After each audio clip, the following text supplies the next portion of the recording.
profecías importantes que lo declaraban cómo iba a venir y que ese Mesías vendría. Y ahí prácticamente termina el Antiguo Testamento. Hoy, con la ayuda de Dios, hablaremos sobre el Nuevo Testamento, la segunda parte, el nuevo pacto que está descrito en esta palabra de Dios. Tenemos un texto que es importante que leamos, que está en Juan, el Evangelio según San Juan, puro Nuevo Testamento también, capítulo 20, versículo 31. Sin embargo, voy a leer también el 30. Dice: hizo además Jesús muchas otras señales en presencia de sus discípulos, las cuales no están escritas en este libro. Pero estas se han escrito para que creáis, óigalo bien, para que creáis que Jesús es el Cristo, el Hijo de Dios, y para que creyendo tengáis vida en su nombre. Y repito, y para que creyendo en esa promesa que estaba en el Antiguo Testamento, tengáis vida en su nombre. Me disculpan. Entonces, esta palabra, este Nuevo Testamento, esta segunda parte de las Escrituras están compuestas de 27 libros, de los cuales en los 4 primeros encontramos lo que se llama los 4 evangelios, que es la biografía, la vida del Señor Jesucristo, de ese prometido del Antiguo Testamento. Vino, como dice el apóstol Juan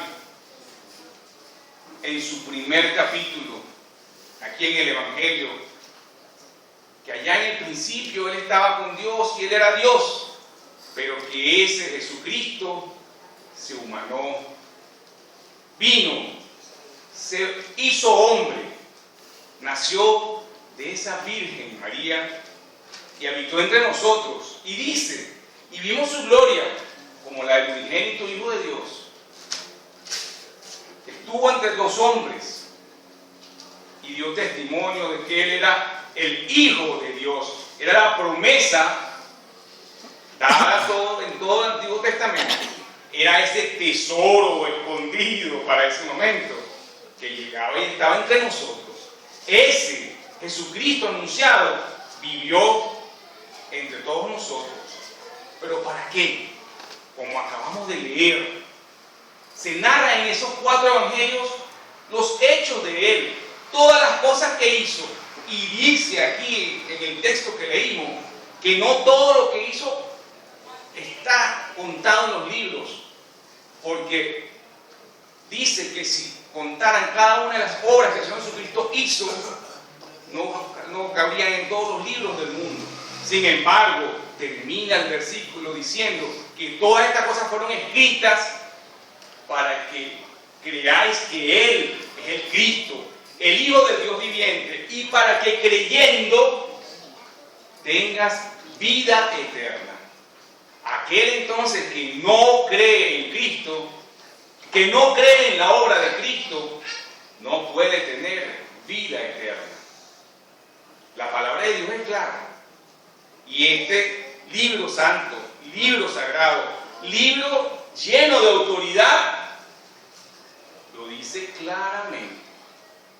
El hermano acababa de decir algo bien interesante. Mucha gente, e incluso invitaría aquí a todos los que están aquí.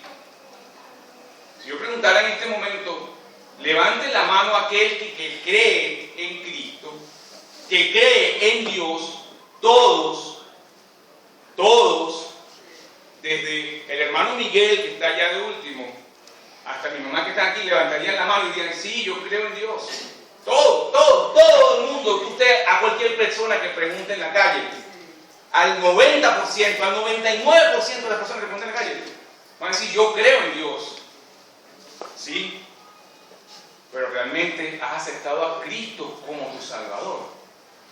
Y allí la gran diferencia. Mucha gente cree en Dios, muchísima. Es más, en la Biblia narra que los demonios mismos, los demonios, creen y tiemblan.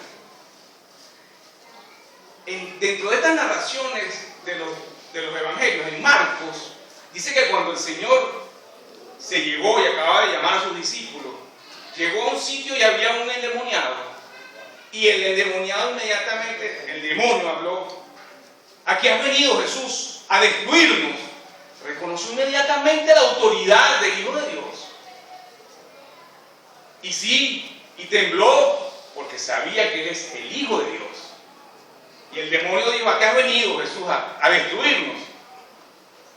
Pues este libro es muy, muy especial. Es un libro como ningún otro, que habla no a la parte física del ser humano, no, sino a la parte espiritual. Porque nosotros, y nos lo dice también la palabra de Dios, fuimos hechos a imagen y semejanza de Dios. Y tenemos el cuerpo, que es esta vestimenta, tenemos un alma inmortal y el espíritu dado por Dios. Y esa alma inmortal con la que nacemos todos es la que es responsable ante Dios. Y repito la palabra inmortal, que significa que no muere. Esa alma está permanentemente en nosotros, y después de que dejemos este cuerpo, a lo que se llama comúnmente como la muerte, es la muerte física a lo que se refiere el dejar este cuerpo. Pero luego vendrá el alma va a estar viviendo eternamente en algún lugar. ¿A qué lugar llegará esa alma? A eso vino el Señor Jesucristo a explicar. Para eso el Señor Jesucristo vino a este mundo a entregar su vida. Porque como vimos allá desde el Génesis, dice bien claro, en el momento que el hombre cayó en pecado, fue destituido de esa gloria de Dios. El hombre cayó en pecado y fue su alma entonces a la perdición. No había forma de reconciliarse con Dios, sino que tenía que venir uno de la raza humana que fuera sin pecado a entregar su vida para que Dios aceptase aquel que se adhiriera a esa obra, realmente recibir el perdón de los pecados. Este libro, como le digo, en la parte del Nuevo Testamento son 27 libros. Los 4 primeros hablan sobre nuestro Señor Jesucristo. Luego vienen los Hechos de los Apóstoles, que hay alguien que le dice que debería llamarse los Hechos del Espíritu Santo, porque realmente es el Espíritu Santo quien empieza a moverse allí de manera evidente. Y luego están las cartas apostólicas y finalmente el Apocalipsis. Como sabemos y como les dije la semana pasada, este libro, la primera parte, el Antiguo Testamento, le fue dado a un pueblo, el pueblo de Israel, y fue escrito en hebreo y algunas partes en arameo, que era el idioma con que ellos se manejaban. Ahí estaba toda la ley y los profetas y los salmos, y eso, todo ese conjunto del pueblo de Israel lo llamaba el Tanakh.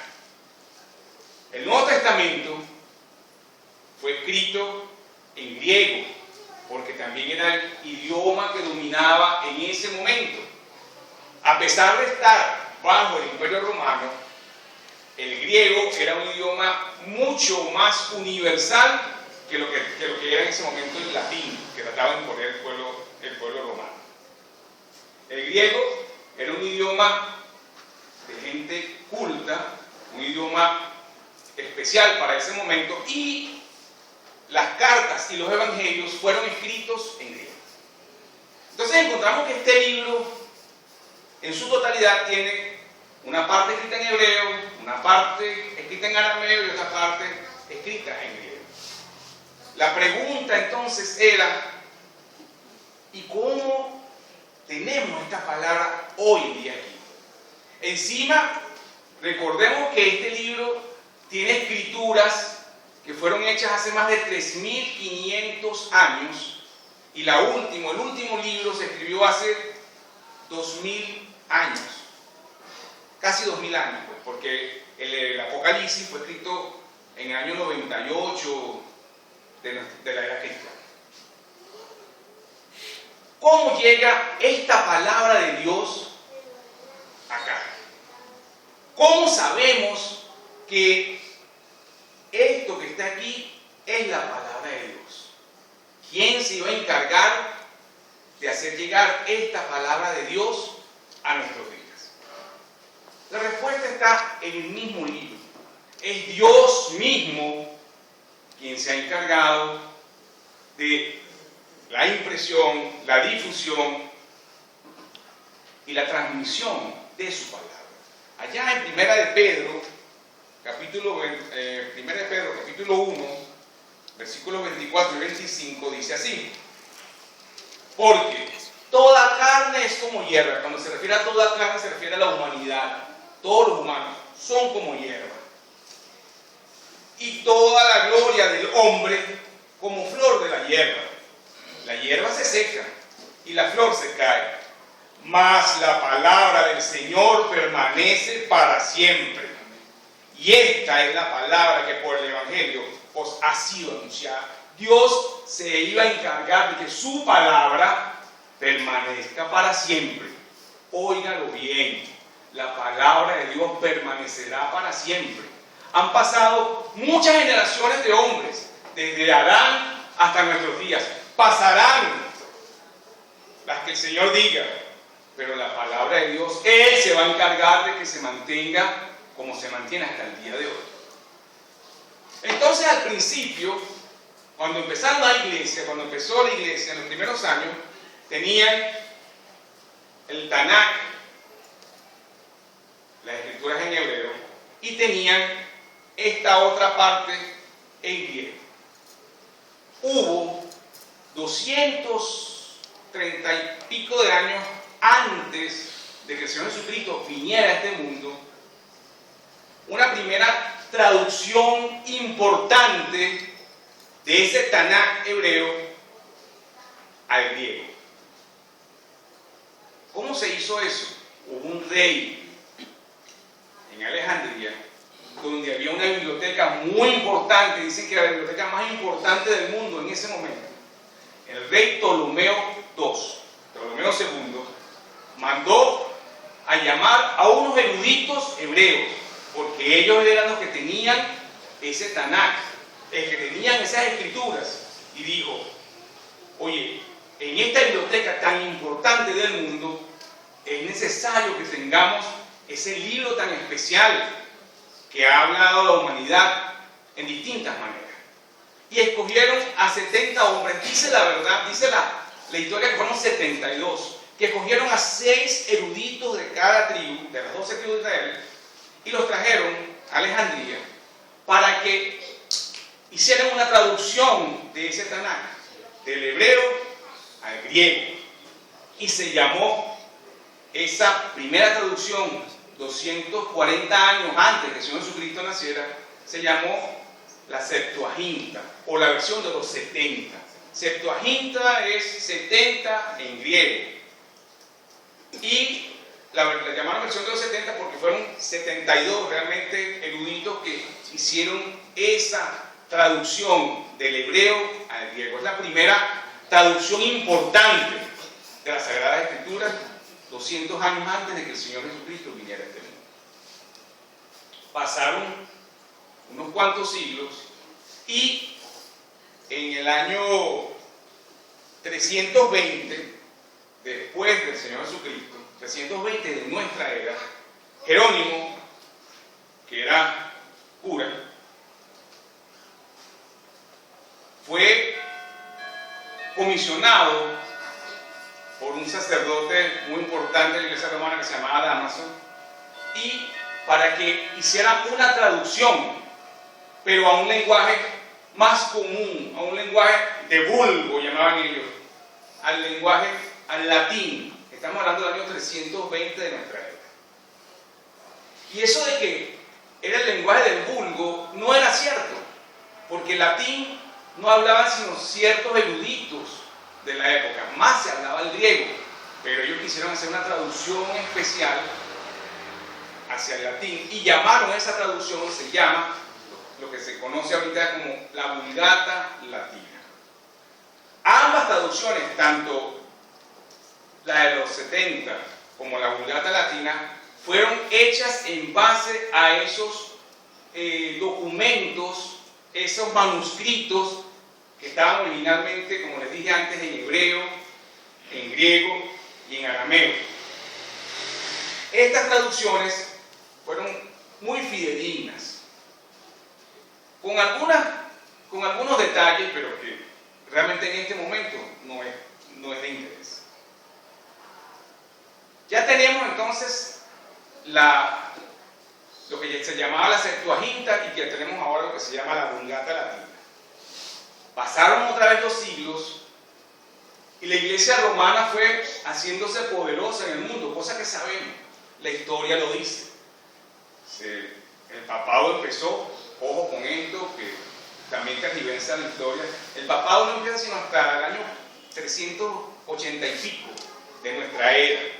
No existe, la Iglesia Católica dice que el primer papa fue Pedro, cosa que es totalmente embuste. La historia lo dice claramente. Pero con el transcurrir del tiempo, lo que existía en el mundo es lo que era para aquel momento lo que conocemos como Europa hoy en día. Estaba incipiente, pero estaban algunos países ya empezando a hacer. Entonces, la Iglesia romana pues creció y Dios inspiró a un hombre, tocó el corazón de un hombre en Holanda, un monje que se llamaba Erasmo de Rotterdam, para que hiciera una nueva traducción. Él tomó la Vulgata y tomó la Septuaginta e hizo una traducción fidedigna al griego nuevamente, la que se llamó también la traducción de Rotterdam. ¿Okay?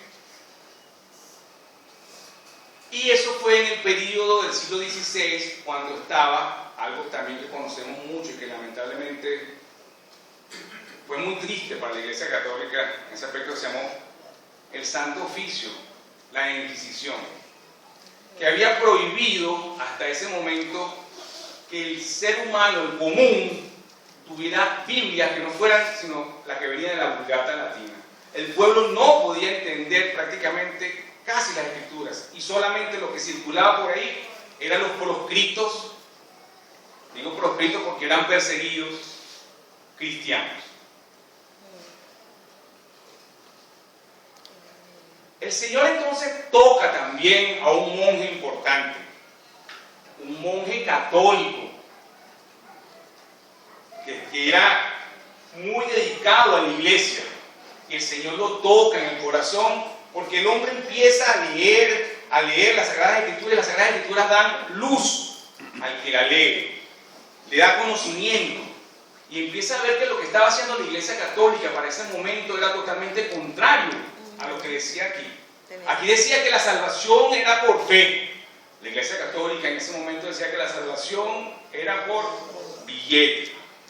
Tenían que pagar bulas para poder tener perdón de pecados. O sea que el perdón costaba plata. Sin embargo, la palabra de Dios decía que no, que el perdón era gratuito para todo aquel que creyera. Y este hombre, llamado Martín Lutero, siendo católico y siendo un monje, empezó a darse cuenta de lo que estaba pasando y dijo: no, esto está mal, yo debo de alguna manera empezar a anunciar que esto no servía. Y dentro de la Iglesia Católica escribió lo que se llama las 98 tesis, explicando cada uno de los, mira, ellos aplican esto y lo que dice la palabra de Dios es esto. El Papa dice que hay que pagar para obtener la salvación, y aquí dice claramente Jesús que no, que la salvación es un don de Dios. Y así, entonces empezaron a ponerle la vista a él. Se originó lo que se llamó en ese momento en Europa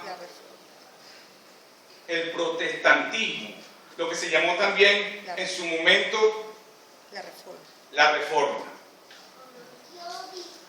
Inmediatamente vino la Inquisición a querer acabar con todos los reformistas. Y este hombre ayudó a su vez a que otras personas empezaran a ver las Sagradas Escrituras de otra manera. De hecho, Lutero hizo una traducción al alemán, porque él era alemán, de la Biblia, y empezó a repartirla para que la gente del pueblo empezara a leer la palabra de Dios. Esas ideas de Lutero empezaron a volverse como pólvora dentro de Europa y empezó mucha gente a hacer distintas traducciones para los pueblos que estaban aquí. Estamos hablando del siglo XVI, estamos hablando de 1500 y tantos. América fue descubierta en 1492 y América fue descubierta una parte por los españoles, una parte por los portugueses y una parte por los ingleses. Norteamérica por los ingleses y de México hacia abajo, españoles y portugueses. Dios, que es el que todo lo sabe, entonces encarga a otro hombre para que hiciera una traducción fiel de su palabra al castellano. ¿Por qué al castellano? ¿Por qué? Porque esa palabra vendría para este continente que era prácticamente naciente y iría a España, que es donde estaba esa Inquisición floreciendo con mucha fuerza. De hecho, este monje que conocemos nosotros como Casiodoro de Reina era monje, pertenecía a un monasterio que se llamaba Isidoro del Campo en Sevilla, y Dios lo inquieta para atinarse a lo que Lutero le había enseñado y se pega a esta reforma. Decide entonces Dios le toca el corazón y hacer una traducción que conocemos como Casiodoro de la Reina. Paralelamente se hace una traducción en Inglaterra también de este libro, que llaman una traducción al inglés, que se llamó la King James, o sea, el rey Jacobo, porque esa traducción se hace también en los años en que hizo Casiodoro. La traducción al castellano hacen esa traducción al inglés. ¿Por qué? Era Dios preparando los planes, porque eso debía venir para América, que estaba en sus comienzos. Casiodoro de la Reina huye de ese monasterio porque la Inquisición se entera de que él estaba haciendo una traducción al castellano. Tiene que huir junto con otros 12 monjes y llegan a Ginebra, en Basilea, y crean esta traducción que nosotros usamos aquí.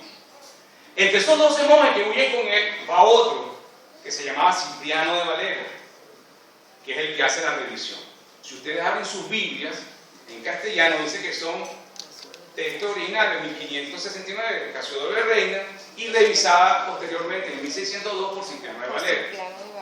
Esa traducción, pues, dentro del pueblo cristiano ha sido de gran bendición porque es una traducción que está realmente fidedigna con respecto a los textos originales hebreo y griego que vinieron y que Dios inspiró a este hombre.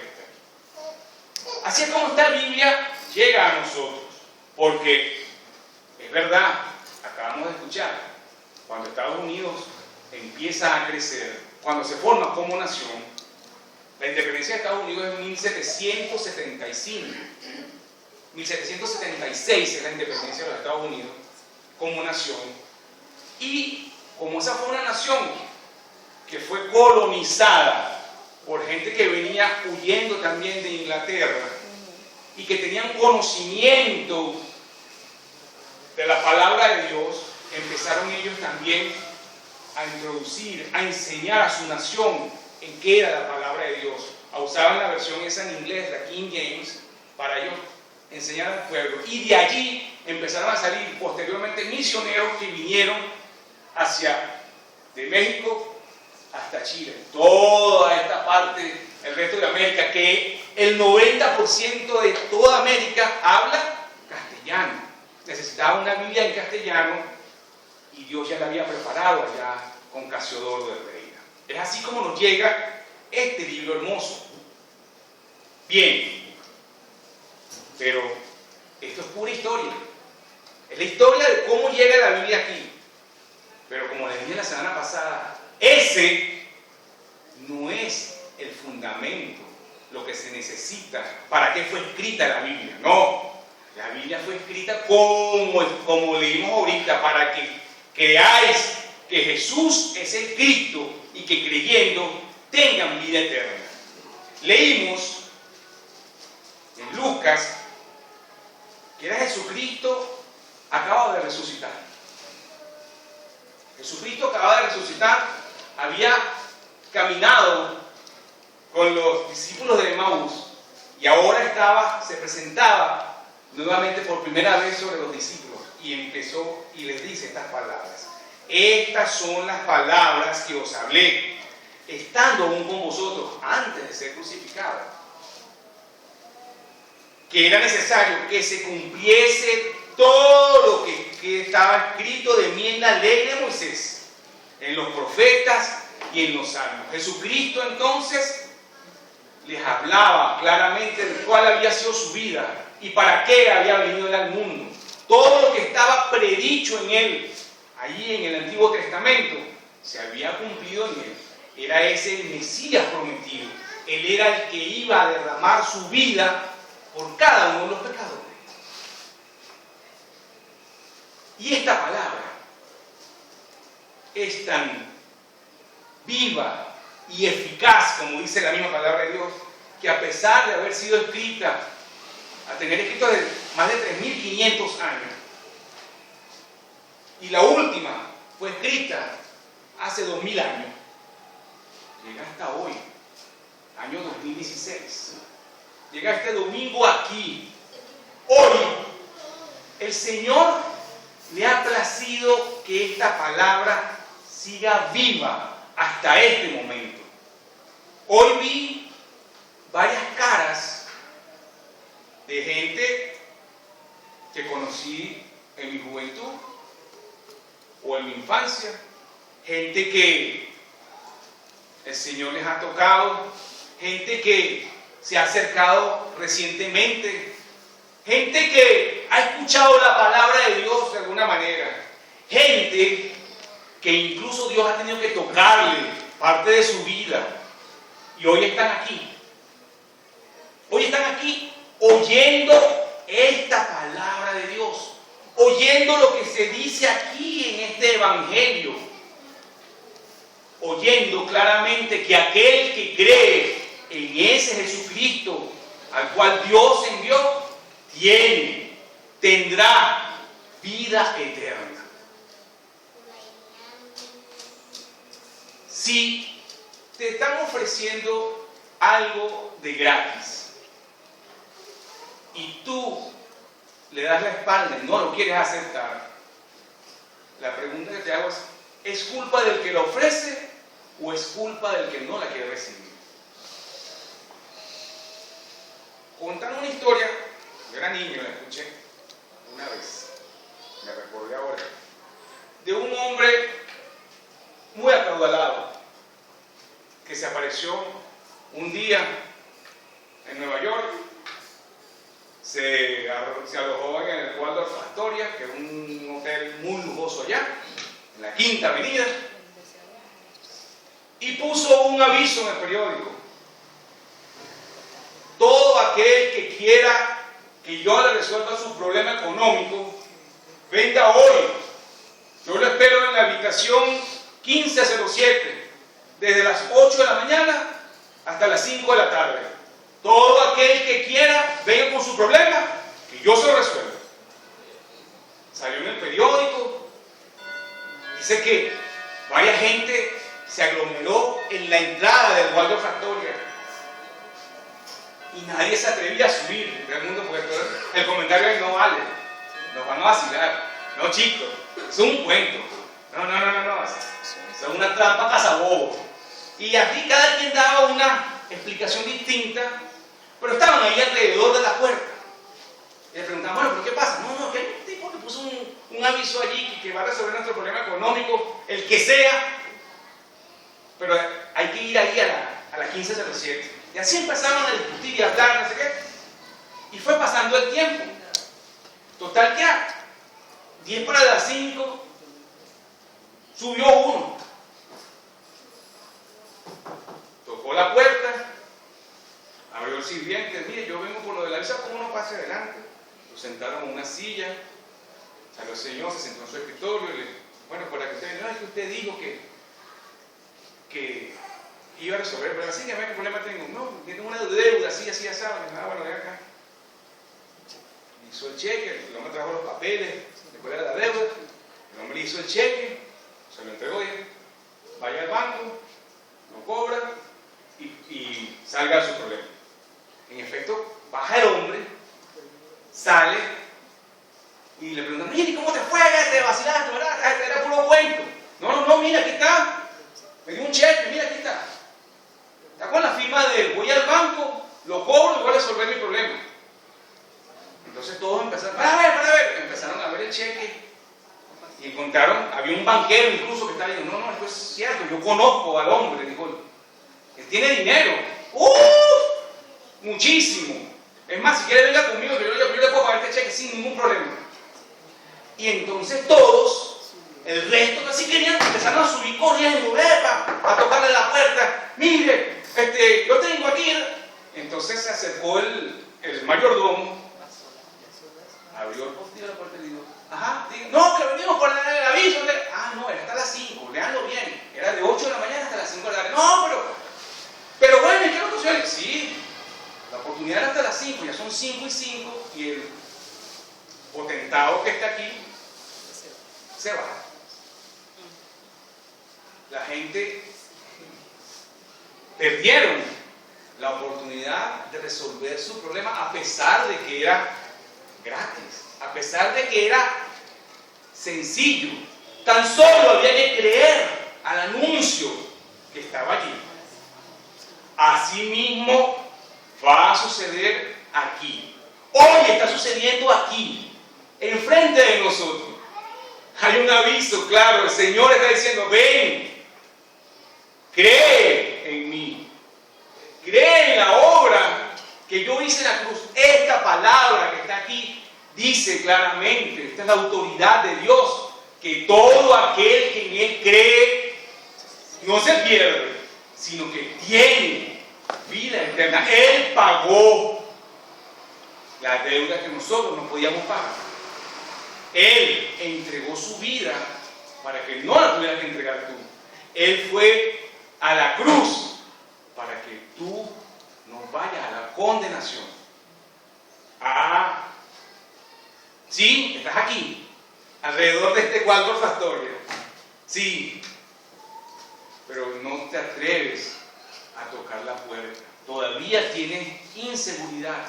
Te dejas llevar por los pensamientos de los amigos, los pensamientos internos, los pensamientos alrededor. El Señor te ha llamado, te ha tocado la puerta varias veces. A veces hasta herido has sido y prefieres salir e irte. Hijo, eso es decisión tuya. Hijo, eso depende de ti. El Señor está a la puerta y llama. Todavía hay oportunidad, pero toda pacto, toda promesa tiene un límite. El Señor también lo dijo: esta puerta va a ser cerrada cuando el Señor Jesucristo venga a buscar su iglesia. Me preguntará alguno: ¿y cuándo va a pasar eso? Mi contesta va a ser: pronto, muy pronto. No tengo fecha, no tengo hora, pero sé, por lo que dice esta palabra santa, que será muy pronto. Todas las cosas están listas. Eso que está pasando en este momento en Israel es un anuncio muy importante para la humanidad entera. Que sea justamente por el lado norte, donde está este rebulicio. Esta semana que acaba de pasar, le lanzaron por 3 días seguidos, estuvieron lanzándole cohetes ahí en la franja de Gaza a Israel. Israel respondió con bombardeo aéreo. Porque eso está como un hervidero. ¿Y quiénes están detrás de esto que está a punto de estallar? Rusia, Estados Unidos, China y las grandes potencias. Y dice la palabra de Dios que es por allí donde se va a desatar este hecatombe. Pero también dice que antes de que eso pase, nosotros seremos arrebatados. Cuando la iglesia sea arrebatada, se acabó la oportunidad que hasta este momento está dando el Señor. Vendrán, sí, porque vendrán a la puerta y tocarán desesperados. Hermano Simón, ábralo. ¿Qué pasa? Armando, ¿qué pasa? Que no escuchen, lo tienen tan malo. No sé, tratarán de romper la reja. Y se darán cuenta que aquí no va a haber más reunión. Aquí no va a haber más nadie. Porque estaremos en el cielo, en la morada que el Señor mismo prometió a todos los que creen. Y será entonces, dice la palabra de Dios, que será yo y crujir de dientes. Saber de que tenías la oportunidad, de que esta palabra santa te habló más de una vez. El Señor te tocó. Te traje este domingo para que escucharas y te volví a llevar el próximo domingo y te saqué de la cama donde estaba y te hablé cuando te estaba muriendo y te dije, mira, es contigo, mira, es contigo que te traje aquí, mira, es contigo que tenías años que no venías, mira, es contigo que te estoy llamando hace años y vienes una vez cada Cuaresma. Te estoy diciendo, ven, escucha la palabra de Dios, escucha aquel que entregó su vida por ti, escucha a quien estaba profetizado en el Antiguo Testamento y que se mostró claramente en el Nuevo Testamento. Escucha a ese que te ofrece vida eterna. Por eso te traje hoy y te traje la semana pasada. Y no sabemos si te volverá a traer la próxima semana. Porque Dios llama, Dios toca, pero depende de cada uno de nosotros el que lo quiera aceptar o no, el que lo quiera dejar entrar en su corazón o no. Que no se quede con eso de que sí, yo creo en Dios. Eso no es suficiente.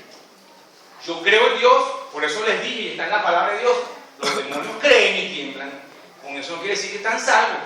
No, es salvo aquel que realmente acepta a Cristo como su Salvador, el que es sellado con el Espíritu Santo, el que su nombre realmente es escrito en el libro de la vida. Ese es el que es salvo, no el que viene a la congregación, no el que dice que cree en Dios, no el que incluso que viene y canta aquí y que comparte con nosotros. Nada de eso es suficiente si no has tenido un encuentro directo con el Señor Jesús. En lo que leímos, el Señor habla claro. Dice,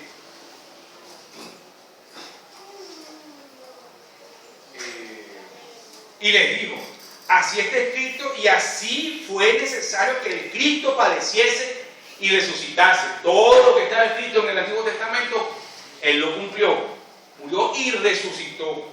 Y dice, resucitase de los muertos al tercer día. Y que se predicase en su nombre que el arrepentimiento y el perdón de pecados, dos fases por las que tienes que pasar. Arrepentirte de tu estado, arrepentirte verdaderamente delante de Dios, reconocer que no eres sino un miserable pecador, que estás condenado, pero que Cristo vino y entregó su vida por ti, cargó con tus pecados. Aquel que realmente acepta eso, que se humilla delante de Dios, que va al Señor con el corazón de verdad arrepentido, a ese el Señor le va a decir: ven, pasa y conmigo.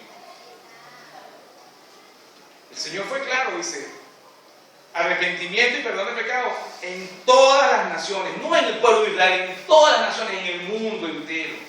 Por eso Él se ocupó de que esta palabra santa llegase en forma completa, sin errores, al castellano. Por eso escogió a aquel hombre, aunque era católico, era una mentira. Tú serás muy católico, pero ven, yo te necesito. Y tanto fue así con Casiodoro de la Reina, que no solamente hizo la traducción, evidentemente que al hacer la traducción, la palabra le estaba hablando, cada letra le hablaba a él. Este hombre creyó en el Señor, huyó, también tuvo que huir después de ahí, de Basilea, y terminó yendo a Inglaterra, donde tuvo una iglesia y fue pastor en esa iglesia en Londres, porque creyó de verdad en el Señor. Lo mismo estos otros que siguieron con él, que lo siguieron, entre ellos Cipriano de Valera, fue también copastor con él en la iglesia. El Señor le dio la gran bendición de tener la vida eterna y tendrá su galardón especial porque hizo la labor que el Señor le encomendó.